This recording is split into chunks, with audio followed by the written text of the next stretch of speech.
Welcome to Dark Mysteries. Before we dive into tonight's terrifying stories, I have one question. Where are you watching from? Let me know in the comments. If you want more nights filled with horror, don't forget to subscribe and turn on notifications. Now, dim the lights and step into the darkness. The desert outside Marfa, Texas, holds secrets that most tourists never discover. They come for the mysterious lights, take their photos, and leave with stories about atmospheric phenomena or car headlights.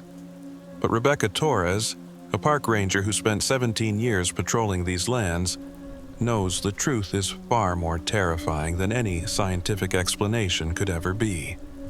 It started during her third year on the job. A routine night patrol along Highway 90, checking for stranded motorists and watching for illegal border crossings. The Marfa lights were active that night, dancing in the distance like they had for over a century. Tourists lined the viewing area, cameras clicking, voices excited. But Rebecca noticed something they didn't.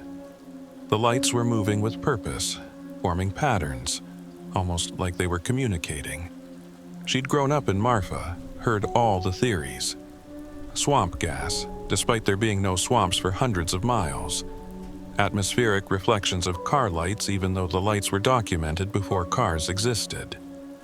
Native American legends about spirit warriors. But that night, Rebecca discovered why the Apache avoided this area long before settlers arrived, why they called it the Valley of Watching Eyes. The call came in at 11:47 p.m. A family of 4, broken down 20 miles from the viewing area, deep in ranch land where cell service was spotty at best. Rebecca drove out alone, following her GPS down increasingly rough roads. The desert was silent except for her engine, the stars above sharp and clear in the pollution-free sky. And then she saw them. Not the distant lights tourists photograph, but close. Too close. 3 orbs, each the size of a basketball, hovering beside her truck. They moved with it, maintaining perfect distance, pulsing with a light that seemed wrong somehow. Not electric, not fire, but something that made her eyes water to look at directly. When she stopped, they stopped. When she accelerated, they kept pace. They were studying her. Rebecca found the family's SUV pulled over on a dirt road, hood up, father frantically trying to get signal on his phone. 2 kids in the back seat, wife standing outside, all of them staring at something in the desert. Rebecca followed their gaze and her blood went cold. The lights weren't just lights. They were windows. Through each glowing orb, she could see somewhere else. Not the desert, but places that shouldn't exist. One showed a city made of black glass, structures that defied geometry, things moving through streets that weren't quite streets. Another revealed an endless corridor lined with doors, each one opening onto a different Texas town. But wrong. Marfa with no people. Austin underwater. Houston frozen solid. The third orb was worst of all. It showed their exact location, but from above, and in that view, Rebecca could see things standing around them. Tall, impossibly thin figures invisible to the naked eye, but clear as day through the orb's lens. The family was transfixed, the children reaching toward the lights despite their mother's attempts to pull them back. The father had stopped trying to fix the car, his eyes glazed, mumbling something about beautiful music that Rebecca couldn't hear. She grabbed her radio, tried to call for backup, but the static that came back formed words. "They've been chosen. Don't interfere." That's when Rebecca saw the truth about the Marfa lights. They weren't phenomena, they were doors. And something on the other side had been watching, waiting, selecting.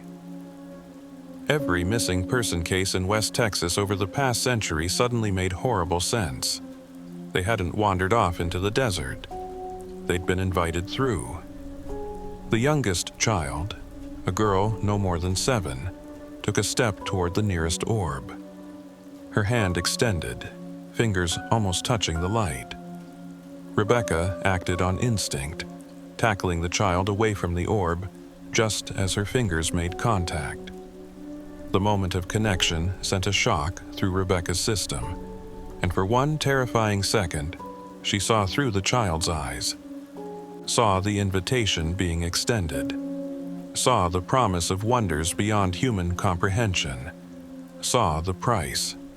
The things on the other side didn't want visitors. They wanted replacements. For every person who passed through the lights, something else came back. Something wearing their face, knowing their memories, but fundamentally wrong. Rebecca had worked alongside 3 of them for years without knowing. Officer Martinez, who never ate. Dispatcher Kelly, who never blinked. Maintenance Chief Roberts, who cast no shadow at noon. She bundled the family into her truck, leaving their SUV behind. The lights followed, growing agitated, pulsing faster. Through the windows, they showed her things. Her childhood home, but she was still inside, had never left, was still 6 years old. Her mother, alive again, but wrong, beckoning her home. Herself, wearing a ranger uniform, sitting in the station. But when this other Rebecca turned, her face was smooth, featureless, waiting to be filled. The lights grew more aggressive the further they drove, diving at the truck, passing through it. Each passage brought visions, memories that weren't quite right, promises of better lives, better worlds. If only she would stop running. The family screamed, the children cried, but Rebecca kept driving. She knew if she stopped, if any of them gave in to the temptation to look too long, to reach out again, they'd be lost. They made it to the highway, to the bright lights of the gas station where normal reality reasserted itself. The orbs hung back at the edge of the light pollution, pulsing with what seemed like frustration. The family, confused and terrified, had no memory of the journey.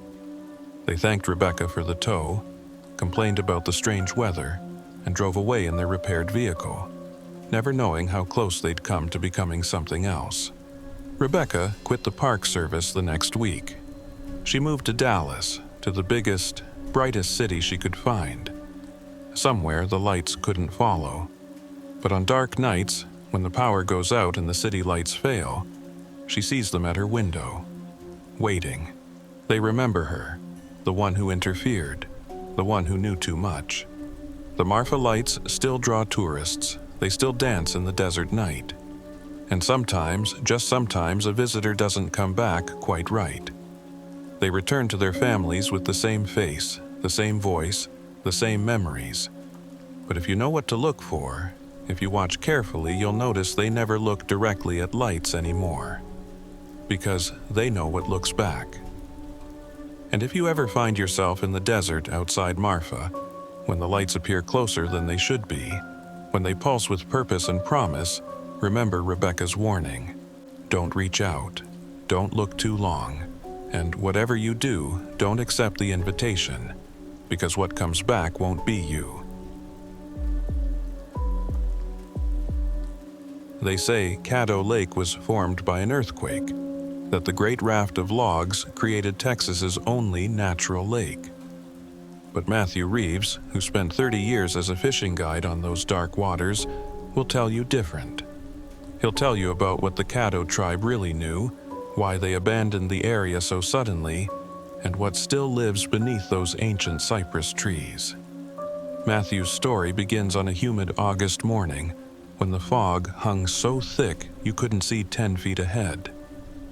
He was guiding 2 businessmen from Dallas, guys who wanted trophy bass and didn't care about the local warnings to stay out of certain parts of the lake.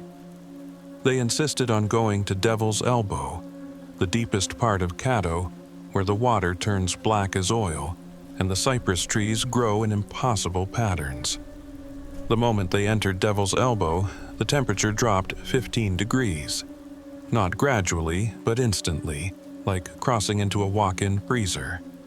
The fog became something else, something that moved against the wind, reaching out with tendrils that seemed almost deliberate.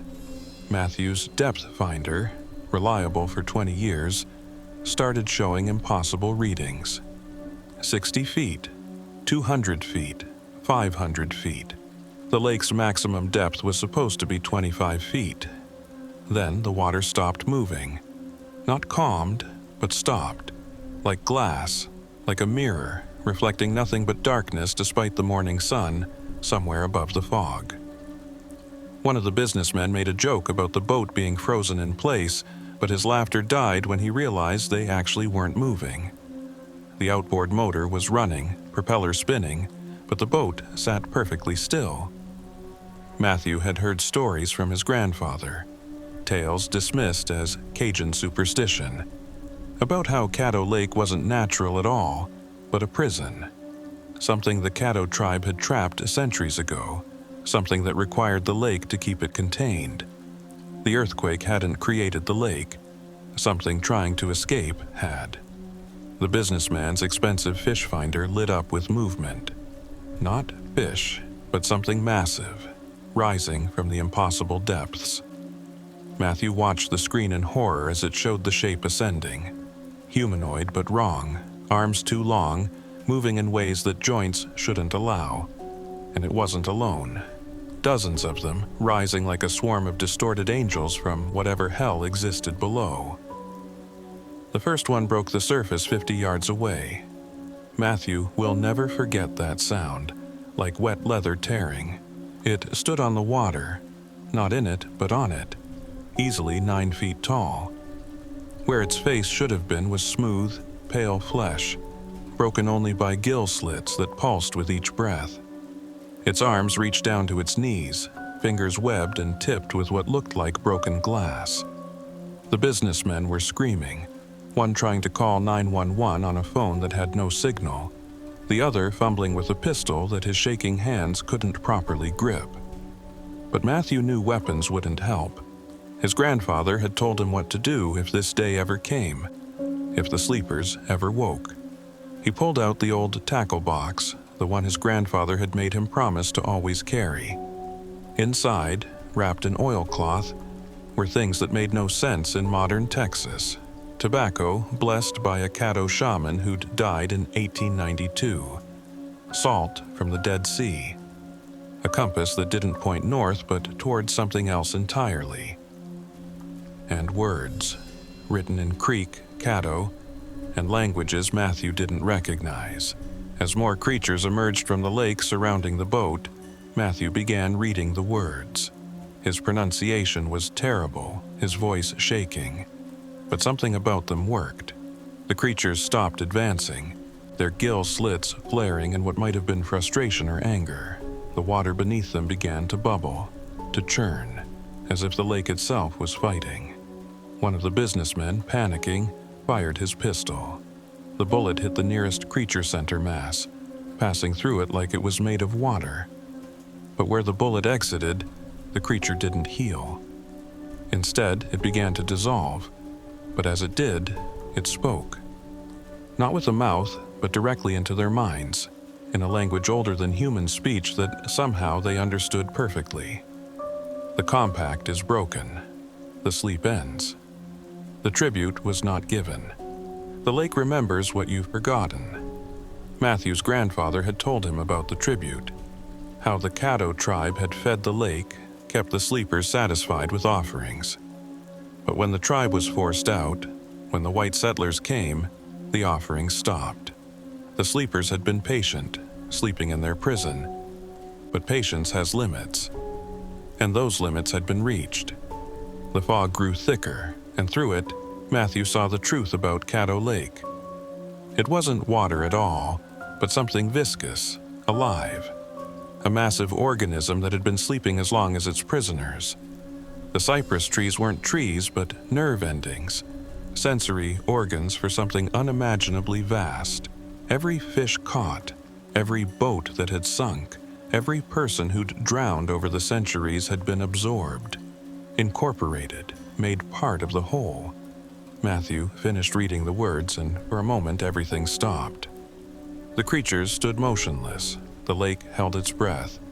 Even the fog paused in its writhing. Then, one by one, the sleepers sank back into the depths. Not defeated, not banished, but postponed. They had shown themselves as a warning. The compact needed to be renewed, or next time they wouldn't return to their prison. The boat suddenly lurched forward, the motor catching purchase on actual water again. Matthew gunned it, racing back to the dock as fast as the old outboard could manage. Behind them, Devil's Elbow disappeared into fog that shouldn't exist in August heat. The businessmen were catatonic, minds unable to process what they'd witnessed. Matthew quit guiding the next day. He tried to warn the park service, tried to explain what needed to be done, but they dismissed him as another local crackpot. The lake still operates, tourists still come for the scenery and fishing. But Matthew knows the truth. The sleepers are awake now, just waiting. The tribute is centuries overdue, and Caddo Lake is hungry. If you ever visit Caddo Lake, stay away from Devil's Elbow. Don't fish at dawn when the fog is thick. And if the water ever stops moving, if your depth finder shows impossible readings, remember Matthew's warning. The lake isn't just water. It's a living prison, and the inmates are planning their escape. Some nights, Matthew drives out to the overlook, watches the lake in the moonlight. He can see them just beneath the surface, waiting. The cypress trees pulse with a rhythm like breathing, and sometimes when the wind is just right, he hears it. The lake, speaking in the voice of everything it's ever swallowed, promising that soon, very soon, the waiting will end. The Fort Worth stockyards closed for cattle operations in 1976, but Carlos Mendoza knows they never really stopped working. As the night security guard for the historic district, he's seen what happens after the tourists leave, when the old buildings remember their true purpose, and the things that fed on a century of blood and fear come out to collect what they're owed. Carlos took the job because it was supposed to be easy. Walk the grounds, check the locks, make sure drunk tourists didn't vandalize the historic buildings. The pay was good, surprisingly good for such simple work. He should have wondered why the turnover rate was so high, why no guard lasted more than 6 months, why the job listing specifically required someone with no family obligations and comfortable with isolation. His first month was quiet. The stockyards at night were peaceful, almost serene. The old cattle pen stood empty, the exchange building locked tight, the wooden walkways creaking in the Texas wind. But on his 31st night, exactly at 3 a.m., Carlos heard them. Cattle, thousands of them bellowing, hooves thundering on ground that had been paved over for decades. He ran toward the sound, flashlight cutting through darkness, sure someone was playing an elaborate prank. But the yards were empty. The sound continued, grew louder, and that's when he saw them. Not with his eyes, but in the shadows. Shadow cattle, thousands of them being herded through pens that existed in another layer of reality, one that overlapped with ours but wasn't quite the same. The other guards had left notes, hidden throughout the buildings. Carlos found them over the following weeks, each one more disturbing than the last. "They're not ghosts," one read. "They're echoes of suffering so intense it burned itself into the fabric of space." Another scrawled frantically, "The butchers are still here." They never left, they just learned to hide better. It was on his second month that Carlos met the foreman. That wasn't his real name, couldn't be, since the thing that called itself the foreman had been there since the stockyards opened in 1866. It appeared as a tall man in period clothing, face obscured by shadow no matter how Carlos angled his flashlight. It spoke with the voice of rusted metal and dried blood. "Every beast that died here," the foreman explained, "left something behind. Not a soul, animals don't have those, but fear, pure, distilled terror. Millions of them over a century, soaking into the ground, into the wood, into the very air. And fear, Mr. Mendoza, when concentrated enough, becomes something else, something hungry. The foreman showed him the truth about the Fort Worth stockyards. During the day, tourists saw a sanitized version of history, but at night, the veil thinned. Carlos watched shadow cattle being herded to their doom, heard their terror, smelled the copper tang of blood that had been washed away decades ago. But worse were the things that fed on that fear. They looked human from a distance, dressed as cowboys, butchers, cattle drivers from the 1800s. But up close, their faces were wrong. Too many teeth, all sharp, eyes that reflected light like a predator's. They moved through the shadows, harvesting the residual fear, growing stronger with each passing night. And they were looking for something more substantial than shadows to feed on. "We had an arrangement," the foreman told Carlos. "The night guards would look the other way, let us feed on the echoes, and we'd leave the living alone. But the last guard broke the compact. He tried to document us, bring in ghost hunters, scientists. We had to make an example." Carlos found what was left of the previous guard in the old Swift and Company building. Not a body, but an outline, burned into the wooden floor like those shadows in Hiroshima. Around it, hundreds of hoof prints, as if he'd been trampled by invisible cattle. The smell of fear still lingered, so strong it made Carlos gag. The foreman offered Carlos the same deal. Look the other way, don't interfere, and survive his 6 months. Try to document, try to stop them, try to warn anyone, and become part of the feast. Carlos agreed. What choice did he have? But he watched, learned, understood more than he should have. The things feeding on fear weren't ghosts or demons. They were something worse. Humans who had found a way to sustain themselves on suffering, who had chosen to become predators of emotion rather than flesh. The original stockyard workers who had made a deal with something ancient, something that had been in Texas long before cattle, long before humans. They had traded their humanity for immortality, sustained by the endless reservoir of terror that had soaked into the land. On quiet nights, Carlos could hear them discussing their plans. The fear from the shadow cattle was fading, they said. They needed fresh sources. The tourists were tempting, so many of them, so unaware. But the compact held them back, the old agreement with the city founders that kept them fed but contained. But compacts can be broken, they whispered, and they were growing so very hungry. Carlos lasted his 6 months, collected his final paycheck, and drove away without looking back. But he left his own note for the next guard, hidden in the employee break room. Don't listen to their stories. Don't look too long at the shadows.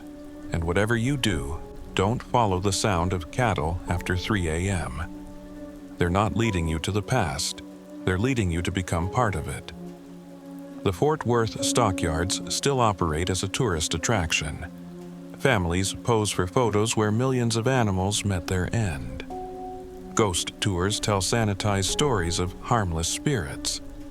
But if you're there at closing time, watch the security guard. See how quickly they lock up, how nervously they check the shadows, how they always leave before full dark. Because Carlos knows, and now you know too, that the Fort Worth stockyards never really closed. The cattle are still being processed, the fear is still being harvested, and the things that feed on terror are growing hungrier every year. One day, the compact will break. And when it does, Fort Worth will learn that some historic sites should have been burned to the ground and the earth salted, rather than preserved as monuments to efficient suffering.